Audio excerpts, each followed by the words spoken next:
you and the listening audience. Yeah, welcome to Radio Pikine Diaspora, which is a diaspora radio that's right here in New York. Again, I give thanks for the opportunity to be able to extend to the listening audience internationally. You know, I feel so good when I hear you speak one of our native languages, Wolof, because I was blessed to visit Senegal and spend about a month there some years ago. And I was really impressed with the love and the peace and the blessings of the people of Senegal. So it's good to reconnect with the Senegalese people.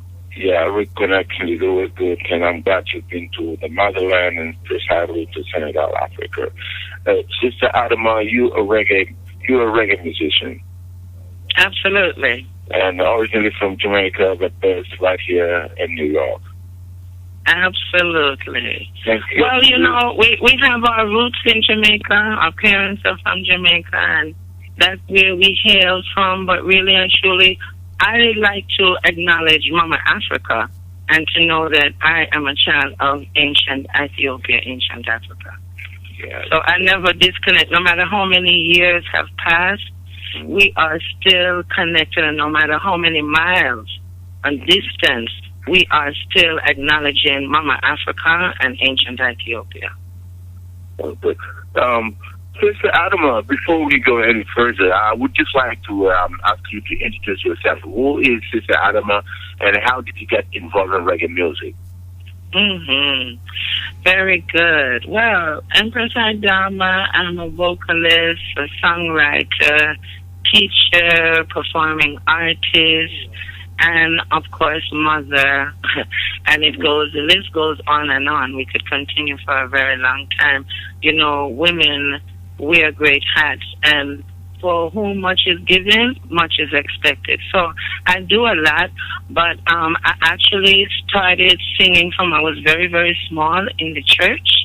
And then I worked with my first live band when I was 16 years old. African Roots is the name of the band. And then from there, I've just been honored to work with many different artists like Rush Shiloh, Everton Blender. I've done background for Dennis Brown, a Crown Prince of Reggae. And most recently, I was in Guyana during the summer performing with the reggae sensation Chronics. Chronics. We performed on a show with many other artists.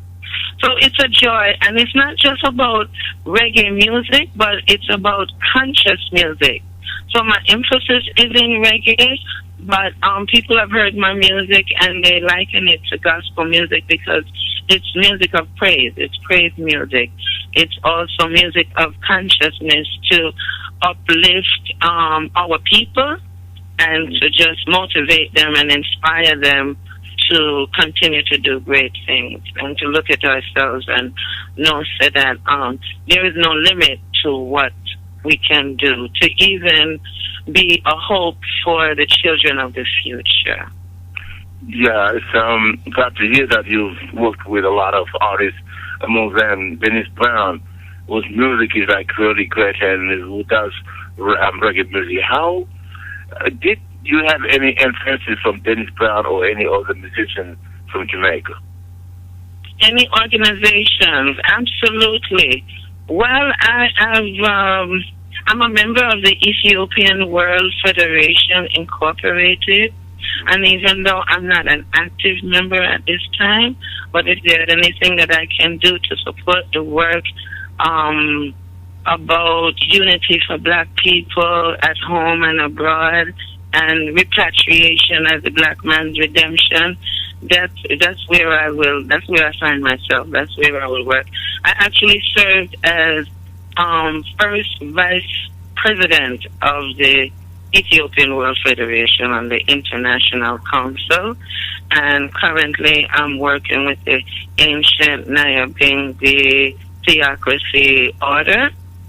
And in addition to that, I had established the African Love Institute about 21 years ago, which is a performing arts group, and we delved into traditional African dance, music, song, and spoken word, African folkology, or what you might call the griot. So we tell the story through the music and the dance. I've been teaching traditional African dance for about 20 years from Senegal, for about Mali, Senegal, Guinea, that type of dance, djembe orchestra, Saba orchestra.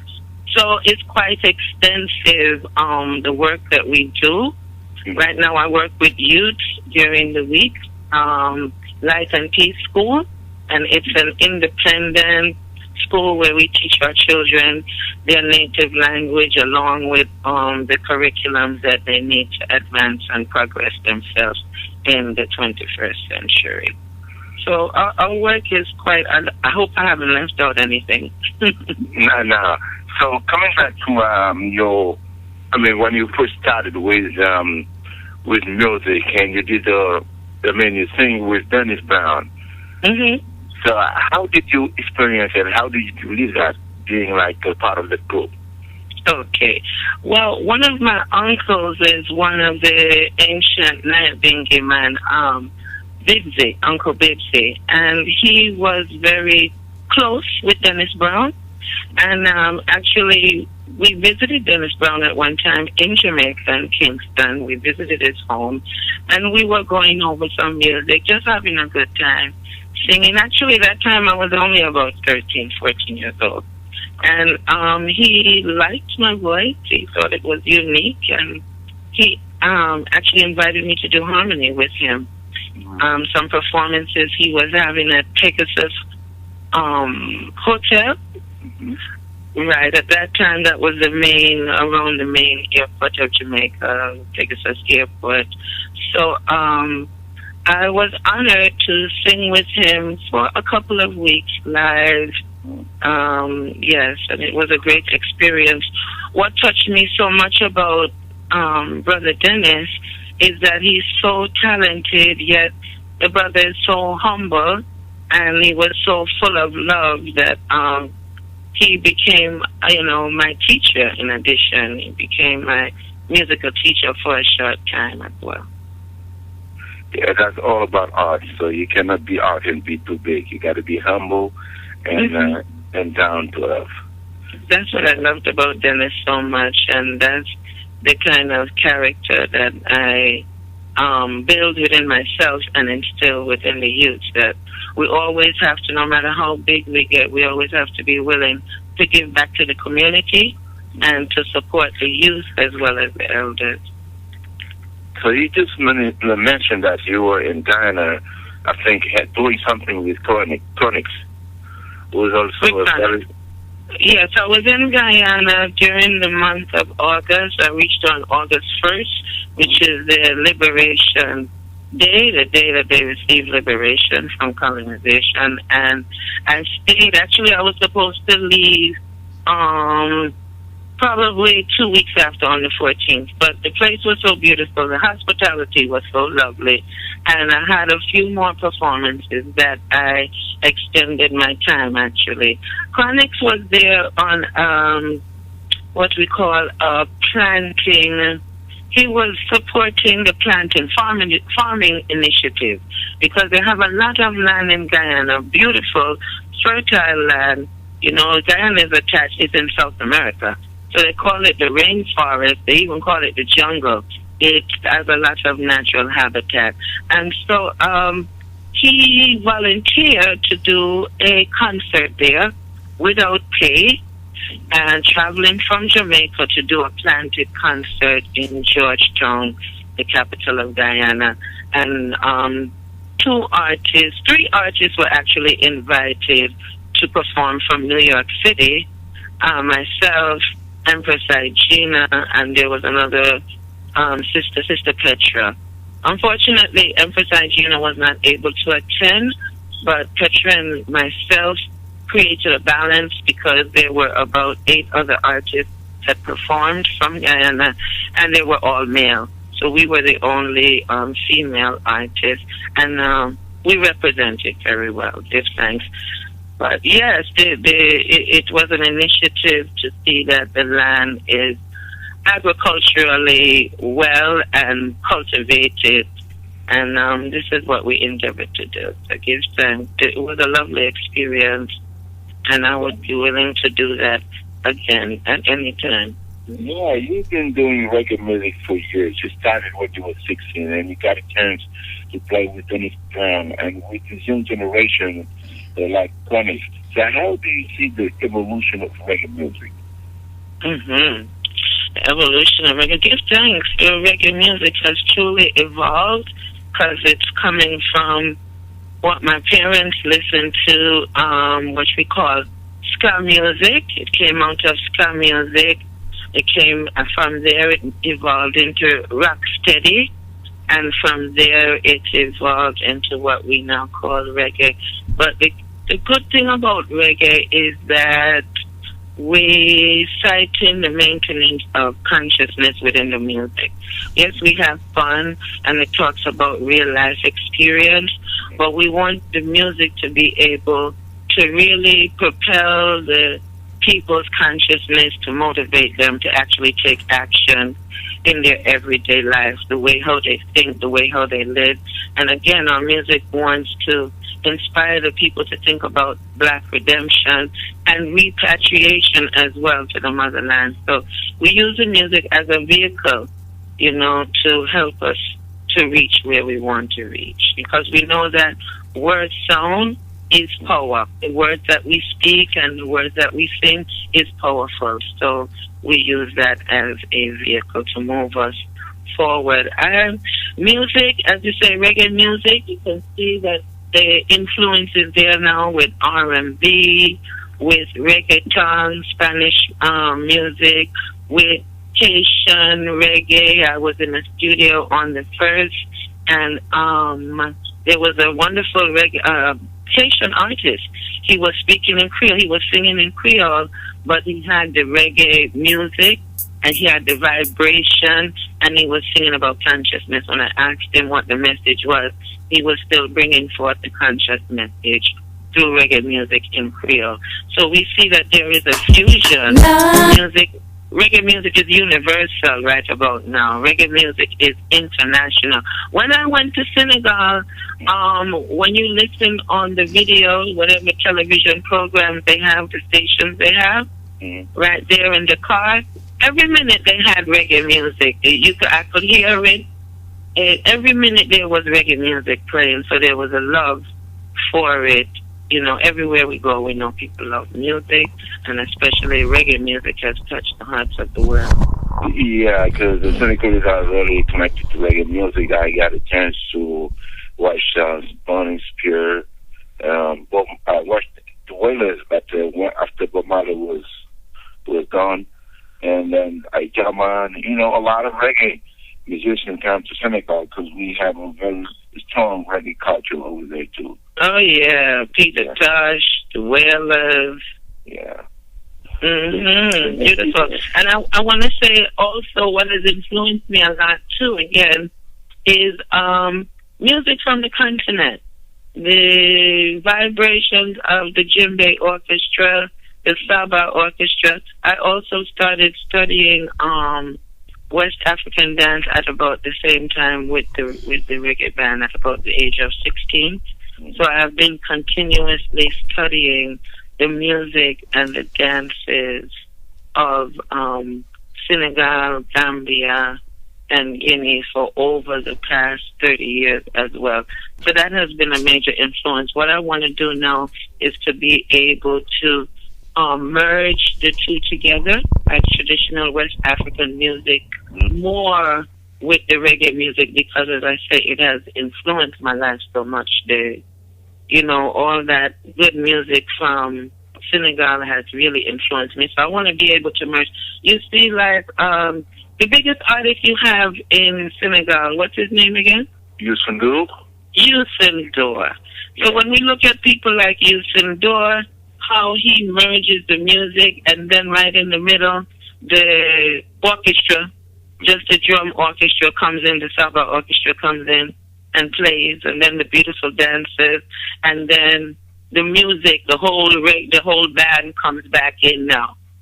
You know what I'm saying? Yeah, because that's a beautiful thing. I want to say, too, while I was there, because I couldn't remember the name of the place, when I went to Senegal, I actually performed at Club Kilimanjaro. You know that one, right? Yeah, I know the Kilimanjaro, yeah. Yes, and I was trying to remember the artist that I performed to with, but it's a couple of years now, but his name is something like Fakujar. Something like that. Fatu? Is it Fakujar? Something like that. Yeah, Chicken Jar. Ah, that's right. He has the whole band, and sometimes he has dancers too. Mm. That's the brother that I believe that's the one that I performed with, actually. Okay. You know, there's like the African have their own bit of reggae. And then you were playing last, when did I come to your concert? Last Wednesday at the Shrine. Yeah, last Wednesday you were playing in New York at Shrine, and I got the chance to be invited by you. I come to your concert, but I was really impressed how you introduced like djembe in your reggae music. You have 3 people playing djembe. Thank you.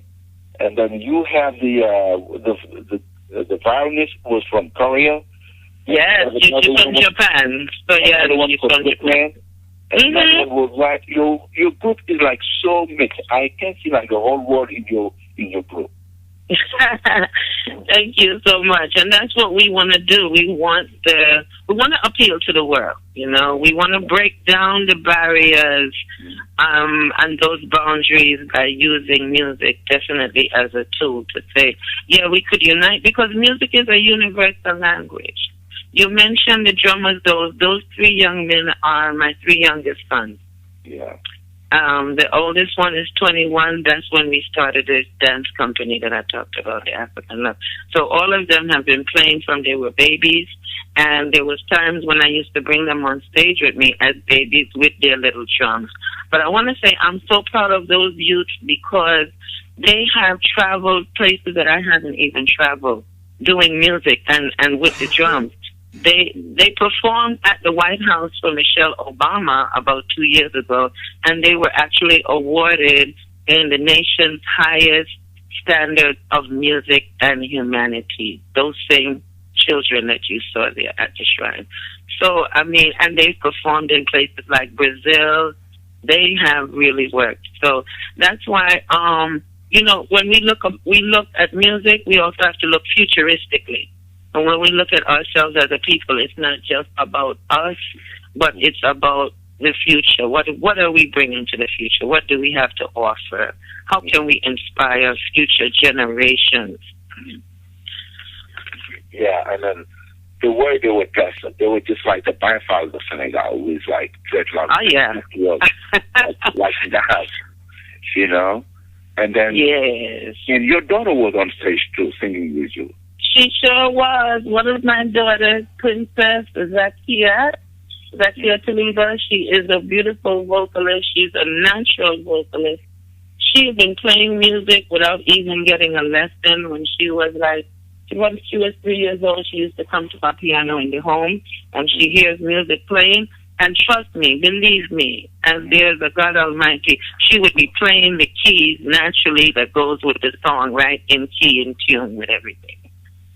So she's a natural artist, you know what I mean? Yeah. Traditional African dance, she takes after her mother. She studies, she teaches, she performs as well. But she has a beautiful voice, so I've been encouraging her to sing more. And she's done some backup harmony for me as well. She's a beautiful lead vocalist in her own right. Mm-hmm. But as well, she is, I think, inspired by some of my music. And so she's willing to do harmony for me. But she is a powerful vocalist in her own right. All of the musicians, I must say, are like master musicians at their craft, this thing. That's why, yes. I want to play some of Adama's music so people listen what kind of music she's doing. We know she's playing reggae, but I appreciate that. Okay. I appreciate that. All right, and then we come back to some other questions about her career, her life, or some artistic life or something. Lord, I give thanks to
particular song, actually, I recorded it to another rhythm, and then they decided to change the rhythm and make it a little faster, I guess.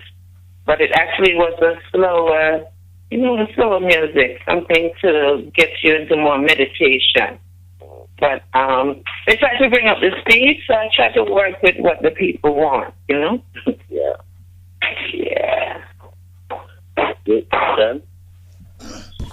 Yeah, Iwo, yeah. That was one of her songs titled Life. Life, it's a title that means a lot, when you talk about life, so it means like you're talking about everything, So I wanted to ask her one question about her music, because you can't talk about reggae music without mentioning Bob Marley, in Jamaica. Bob Marley has shown the power of reggae, the power of culture, because of his music, he conquered the world. So has she got any influence from Bob Marley? Okay, thank you. Absolutely. We really can't talk about reggae music in its entirety without touching on Robert Nesta Marley, the king of reggae music. And we give thanks for him, for his work, because he paved the way for others to follow. His music is internationally renowned, and he really deserved that recognition. His message was so powerful. And yes, as a young girl, my mom had some Bob Marley albums there, and I made good use out of them. Bob Marley was also like a teacher to many. He taught us about spirituality, about Rastafari, and a lot of times he used proverbs, old-time proverbs from the elders and the ancients, and parables he used to speak to the people and to bring his message forward. But yeah, I made good use out of it.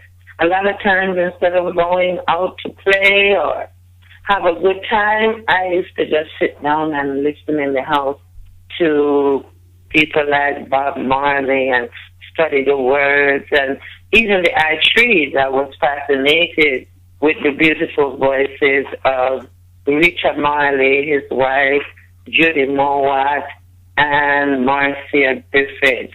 They made such beautiful music together, and this is why the whole world, Europe, Asia, Africa, America, everybody embraces the music of Bob Marley. And even unto this day, I teach, and trust me, even little children, 4, 5 years old, can sing Bob Marley's music, even if it's a chorus. That means that his music has lasted, for decades, and probably will be forever lasting, music that people will never forget, But yes, he has greatly influenced us, and I want to, even as I remember people that I got the opportunity to sing around Judy Mowat a few years ago. I was with a band, Art Yannick, and we brought Judy Mowat from Kingston, Jamaica, to America, to New York. We brought her to Queens, to a big stadium, and we had the opportunity to perform with her. Judy Mowat was working with Bob Marley extensively. So, yeah, those good people have impacted our lives greatly. Give thanks to them. We honor them. Very nice, because like you said, Bob Marley was he was from Jamaica, but at the end he was for the world, Absolutely. Yeah, exactly. And even what his children have done, they followed their father's footsteps, and they have continued to produce good music. Mm-hmm. And he even has a granddaughter.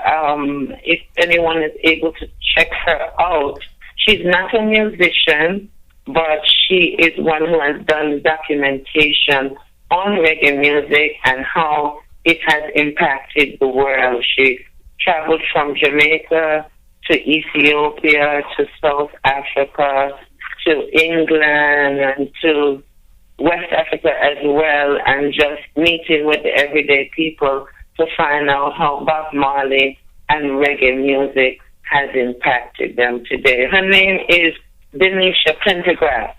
Okay. Denisha, Denisha, I think, Denisha Pendergrass. And she's probably on YouTube. I think I saw some of her documentary on YouTube as well.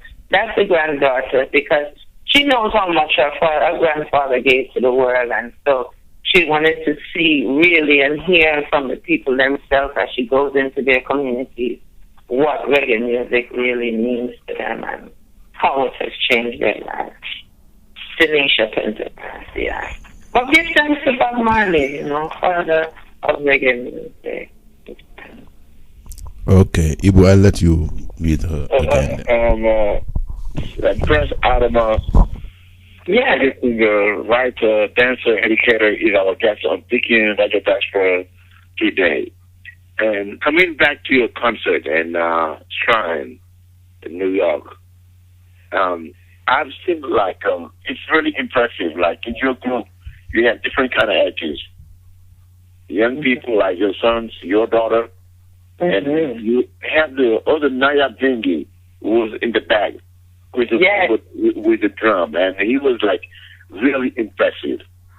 Thank you. That brother there, that's Russ Menelik. Russ Menelik has toured with various different big reggae artists as well, the Meditation, all these artists that I can't probably even name right now, but as a percussionist, he's toured around the world as well. And as a musician in his own right, he's produced his own album. He sings as well. And I really respect Russ Menelik because he's been doing this he's an elder to me. He's been doing this from I was a baby. But now, why I have so much respect for him too is his commitment. I'm not sure that he's listening, that he even knows about this interview, but I have to mention him. During the time, we had 3 shows consecutively. We performed at a place called Mexicali Live in New Jersey. On the 13th of December, and then on the 20th of December, we performed at a place called Friends and Lovers, and that's Reggae Conscious Sundays. Sister Bintu India, she's from Senegal as well. That's something that she does. I don't know if you know her. Sister Bintu, Conscious Reggae NYC. This Sunday, yes. And she invited us. We were there on the 20th, and then on the 30th, we were at the Shrine. The brother did, the elder Ras Menelik, the elder percussionist, he did those shows with us in spite of the fact that his mom had just transcended. She had just passed on, I think, the 13th or the 12th of December. And he still was there, committed and dedicated to come into the rehearsals and being on every show in spite of that. And that's why today I am hosting a fundraising dinner in his mom passed in Jamaica, as I said, and he's endeavoring to reach forward so he can be a comfort to the family, and show honor to his mother, of course. So, I'm doing a fundraising dinner for him today. Today, Sunday, January 3rd, I will be hosting a fundraising dinner for him from 4 p.m. to 10 p.m. And I'll be happy to give that information. I don't know who could be able to come, but it will be in Brookly, New York, 1570 Albany Avenue, 1570 Albany Avenue, Glenwood and Farragut Road in Brooklyn, New York, today. Yeah, that's how our guest, our listeners gonna be there. And then when I see you on stage, before even I talk to you, I just jumped to conclusion and said your sister was in Africa, because I was impressed by the way you were dressed when you were on stage. Can you talk about the dress? Ah, yeah, let's talk about the dress. Okay, the dress is like, that's how I normally dress every day. It's not a costume or anything like that. So the stage is what you could see Empress Adama in on a regular basis. The grand booba or the tabas with the lapa. That's my everyday dress. I don't really dress in Western attire very often at all. And I wanted that even is more love. One of my sisters, Sister Rajana, who is a performing artist as well, but she is a designer, and she is a tailor, a designer and tailor. So that, the last couple of shows I've been doing, it's her. It's from her artistry and from her creative work. So that, I have to thank Sister Regina for that beautiful gold piece that I have on there. Okay. And how do you, and what do you teach to the kids you teach most of the time? Is it like about reggae consciousness or your experience over the African continent? Or what? Well, right now, I'm teaching elementary age children the regular subjects with an emphasis on language, arts, and history. On the emphasis on our history and language arts. But there's times when I give them Amarinia or Hamrik, which is the national and royal language of Ethiopia. I do teach an introduction of the royal and national language of Ethiopia, Amarinia. Because I told you I'm an Ethiopian, so every Ethiopian has to know their language, isn't it? Yeah. So I do teach, I give them an introduction of that. And but in addition to that, I teach traditional West African dance from Senegal, from Gambia, as I told you. And yeah, that's primarily it. That's primarily, sometimes when I get the opportunity, we give the children song and dance, but really it's about, the things that they need, their writing skills and their communication skills to be able to communicate effectively. That's very important.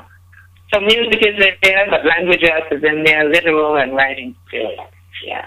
Yeah, because it's a very important thing, because in Africa we learn so many languages, Arabic, English. I know. I was there, remember, and I see a lot of Senegalese, they speak French. They speak Wolof. They speak Manding. They speak Serer. Some even speak Italian and German, all those different languages. I met people that speak all those different languages in Senegal. Yeah, I don't know what you're saying. It's also good to teach African languages in the European or American schools, because when you speak other languages, you have like a transitive mind, which is like really, really good. Absolutely. That's it. It broadens your horizon and your perspective, You speak it in different languages, but you also think in a different way also. Yeah. Because when you learn somebody, some else's culture, it's only going to make you like a better person. Absolutely, absolutely. And then we could see, like Haile Selassie said, there's unity in diversity. Even though we're diverse and we're different, there's still some unity among us as people, I wanted to mention two things. I wanted to mention Blase Music Group, Blase Music Production. These are a beautiful set of people, a team of people that has helped me produce my first album, and they've been assisting me with just promoting myself musically. So I would be amiss if I don't mention Blase and specifically Ras Gaddafi, Dafalas, and Jabula. Jabula is a musical genius in a sense. So I want to big up those two people who have been helping me work on video and, as I said, production of music and just getting me out on the internet circle. It's one thing to be able to sing and perform, but then you need that other aspect of the connection with the people, the push and the promotion. That's very important because you're nothing as an artist. You're really nothing without the promotion aspect of it. You know. Yeah, promotion, as they say, advertising is very expensive, but promotion is free. Yes, yes. So I have to thank that team, and they assisted actually my family in setting up the Imperial Music and Entertainment. So we have our own official entity in terms of music, Imperial Music and Entertainment. So that embraces everything: the song, the dance, the arrangement, the production, and everything. So, yeah, give thanks to the team, because without a team, you're nothing without a team. You know? Yeah, teamwork makes the dream work. That's what they say. And then, you have a beautiful website. It's Empress Adama. For those who are listening and want to know more about Princess Adama, Empress Adama, they can go to the website or to her YouTube. The YouTube, Empress Adama, or they could go to, they could link me on Facebook as well, Adama Empress. You can find me there. I have some songs on SoundCloud. One of them is Rastafari. So that's on SoundCloud. You could just go on SoundCloud. Empress Adama, Rastafari. I have some music that is available for purchase via the internet as well. Just look me up. I'm not that hard to find, and I'm not hard to get in touch with. I'm there for the people, the same way that they have been there for me, and I want to give thanks for all the support that has been afforded me thus far. I take this opportunity to give thanks to everyone. Do you have people and brother there? Yeah. Do you have upcoming events or? We've been invited. Actually, we've been invited to do some shows in January in Manhattan, but we haven't made confirmation because we want to make sure that all the logistics are in place. You know what I mean? To ensure that everything runs smoothly. Like these last 3 shows, it was beautiful. It was a great experience. And again, I pick up the musicians and everyone, but it was quite challenging. You know, you see a show on stage and it sounds nice and it might look easy and everybody's having fun, but it is work and it's not easy pulling together a team as you saw. I have quite a few musicians there that support me and that I have to look out for as well. So, Evo, as soon as we confirm the next show, I will be contacting you. Oh yes, because this is a radio diaspora, and the people, our listeners are proud of everything that is going on in the diaspora. It's not only about Africa, it's not only about like Dakar, but it's about like the whole world. People who are conscious and talk about consciousness and open the eyes of people to reality. Thank you. That's what we are here for. It's more about like it's an awareness place, you know. Mm-hmm. Yeah, that's what we are for. Thanks. Yeah. And I can see that you have been doing a good job. I mean, just for you to reach out to me in this way based on just on a recommendation, I give thanks to you and for the work that you've been doing thus far. So, Brother Sam, do you have any questions? Yeah, I want to ask her the last question about like she knows Nati Ire, who is like a brother. He's a guy from Senegal too. He's our brother, you know. He turns around the radio. So in the future, does she have any projects, like any kind of work she's gonna do with Nati?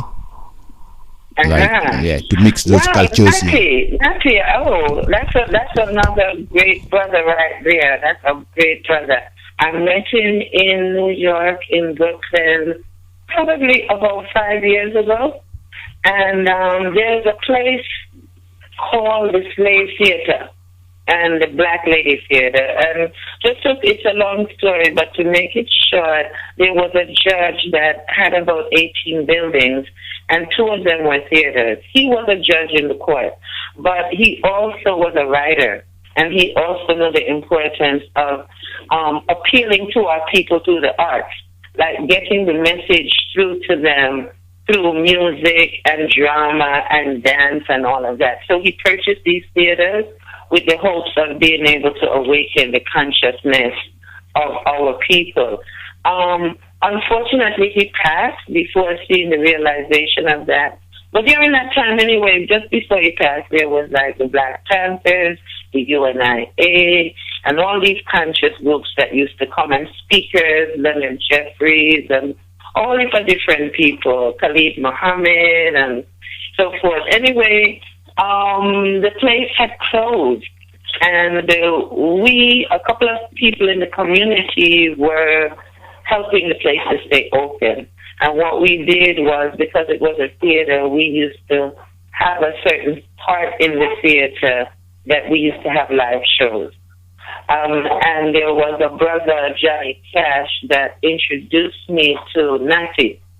And we would just get artists. Nobody was working for pay. We were just working towards trying to keep and maintain the building open, just as the judge has wished. So Natty would come with his guitar, and he would come and sing in Wolof and sing his beautiful songs, you know, those beautiful songs that he has. And everybody that participated would come up and contribute. We would entertain ourselves, and we would spend our money amongst ourselves, and any money that was made went towards maintaining the building, and Natty understood that. So he performed with us on a couple of things. We used to have shows every month, and that went on for maybe about 7 months. And Natty was always there with us, no matter cold, rain, or shine, money or no money. He was always there to offer his musical talent. So we became friends, and we talked about doing some work together. He actually talked about taking me to Senegal with him to do some shows and so forth. So that hasn't really happened yet, but all in divine order. When the right time comes, I think these things will manifest and they will come to realization when the right time comes. But we did talk about doing some more work together, and I think, inshallah, we will in the right. Yeah, that'd be wonderful to see you on stage again in Senegal, because reggae music is very strong over there. Yes, and you know, the people, they support music so much in Senegal. When they have a show, everybody comes out. You know what I'm talking about. Yeah, I know, and beautiful is that. They love music. They love their music, and I love other people too. Yeah. So, Sister Empress Adama, we're coming to the end of our show. Your last words, and then I will translate into Wolof. Okay, that's beautiful. I take this opportunity to give thanks for the generosity of time and your kindness, and just the support to musical artists who maybe are not so well known, or maybe have been out there for a while, but still looking to reach and expand further. Again, I want to thank you, and I look forward to meeting with you again and sharing. It's I can't tell you, it goes beyond words. I can't tell you how much I appreciate this opportunity. How is your Wolof vocabulary? My Wolof vocabulary, I need some help there. But I wanted him to be my teacher. So my Wolof is not so great, but I can say Jiddisch, thank you. I can say magnifique. It has been magnifique, been wonderful. And if you tell me thank you, then I can say Nyokobok. Okay, yes.